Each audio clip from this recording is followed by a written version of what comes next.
The Muppet Christmas Carol is considered by many lovers of Charles Dickens' classic story to be one of the best adaptations of the book out there, which can come as a surprise to many people.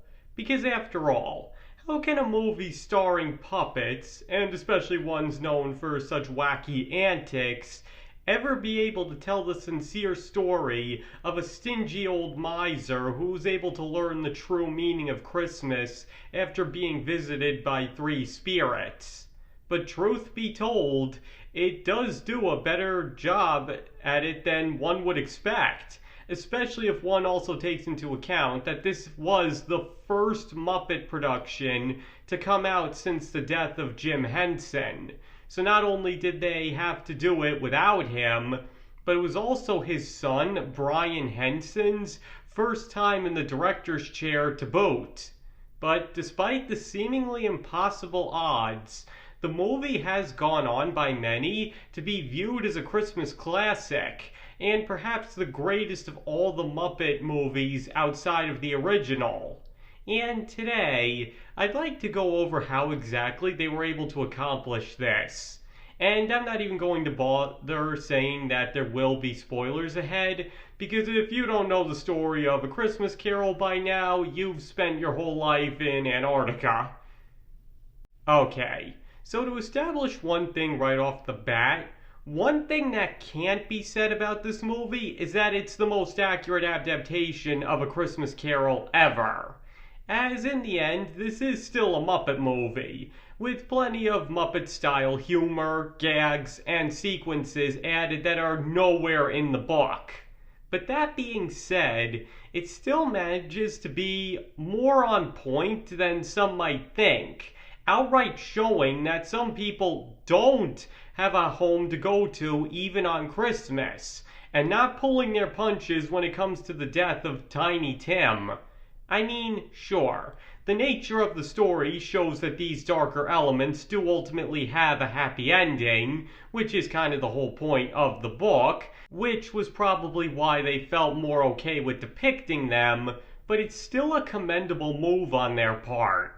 Because again, the whole point of Charles Dickens' book is that the world is only going to get better if everybody stands up and does all the good they can. And by not ignoring or downplaying the darker aspects of the story, the movie is able to get this moral across really well. But what also helps make it stick out so much as a version of A Christmas Carol is that it contains many passages from the book that most other adaptations simply cannot. And it's able to do this by having Gonzo play Charles Dickens himself, and, in a running gag of sorts, have him narrate parts of the story lifted directly from the book. Now sure, this does ironically tend to be where the movie deviates most from the story, as plenty of hijinks involving Gonzo and Rizzo usually ensue during these parts, but the fact still remains that it allows the movie to have a bit more of that Dickens feeling and overall geniusness to it that other adaptations sometimes struggle with. And not to mention, those sequences usually are pretty funny, so it's not like they're unwelcomed additions. But on that topic, another thing that this movie gets right is in the casting, because all of the Muppet characters are put into roles that perfectly suit them. Kermit the Frog as Bob Cratchit, Miss Piggy as Mrs. Cratchit, Robin the Frog as Tiny Tim, Fozzie as Scrooge's first fun and affectionate boss, Fezziwig, or in this case, Fozziewig, the aforementioned Gonzo as Charles Dickens, and Statler and Waldorf as Jacob and Robert Marley. And honestly, that one in particular was clever, because they were perfect for that part, but you can't have one without the other, and it allowed for the perfect pun at the same time. But seriously, it's as if the Muppets were made to one day do an adaptation of A Christmas Carol, because all of the roles are practically tailor-made for them, both for established characters and for the ones introduced just for the movie. Even when their personalities don't exactly line up with their literary counterparts, the results are often still hilarious perfection. But before I get into the puppet side of things a bit more, there's two people's casting in particular I must mention. And the first of these would of course be Michael Caine as Ebenezer Scrooge himself. Famously playing the role dead straight and never behaving as if he were in a Muppet movie, Caine nonetheless knows how to perfectly play the role so that both Scrooge's cruelty and redemption are absolutely believable and engaging, while at the same time still making sure not to go too far and keep it somewhat light for the kids. But really, the way he initially plays Scrooge as a cruel, heartless man who slowly regains his humanity after being reminded of what drove him to that point, as well as seeing the consequences of what will happen if he doesn't change, is something that I think Charles Dickens himself would have been very proud of. Because while it might not be the most serious depiction of Ebenezer Scrooge ever, it honestly doesn't need to be to capture the essence of what the character from the book is all about, and Caine nails it. His portrayal, particularly in the graveyard and during the final song, deserve a special mention in that department. And the second would be a more meta casting in regards to the Muppets, which would be Steve Whitmire stepping into the role of Kermit the Frog. Taking over from Jim Henson himself, Whitmire had some really big shoes to fill, and he proved himself to be up to the task. And what's particularly impressive is that Whitmire isn't just playing Kermit.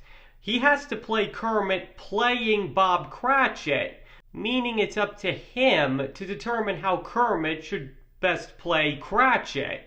To put it another way, Whitmire has to play Kermit the way Jim Henson would, while also playing Bob Cratchit the way Kermit would, all at the same time, and he still manages to pull it off beautifully. And if anybody wants proof of that, look no further than Tiny Tim's death scene. Perhaps even channeling his own sadness for the loss of his friends, Whitmire proved right there to any doubters that he was the perfect person to take over such an irreplaceable role. But getting back to something I touched on earlier, another thing this movie does really well that certain adaptations don't is in the depiction of the ghosts. And honestly, I'd have to say that The Ghost of Christmas Present in particular might just be one of the best depictions I have ever seen of the character. Because not only does he look and sound almost exactly how most who read the book would picture him, but the movie also removes his more temperamental moments with Scrooge and instead depicts him as the nicest, friendliest man you could ever meet. And I do think this was actually one of the best deviations from the book, as it allows him to come across more as the friend Scrooge desperately needs by that point in the story. Because an important element to Scrooge's character is that he believes that deep down, everybody is just like him and is only pretending to care about other people. In other words, part of the reason Scrooge won't allow himself to get attached to anyone is because he feels he'll inevitably be betrayed because all anybody will care about is what they can get from him. And then he meets a man that is the complete opposite of that. In just the first few seconds, it's so obvious that this man simply is that nice and friendly and has no ulterior motive for acting that way, nor for wanting to help Scrooge in the first place. And it allows Scrooge to finally have somebody he can try and connect with and open up to for the first time in probably decades. And there's evidence of this throughout the entire time they're together, both subtly and what's directly stated. And once again, I do believe that depicting him as such a happy and jolly man does go a long way in making the connection Scrooge forges with him even more effective. Because even when he throws Scrooge's words back in his face, it feels more like he's saying it because he has to.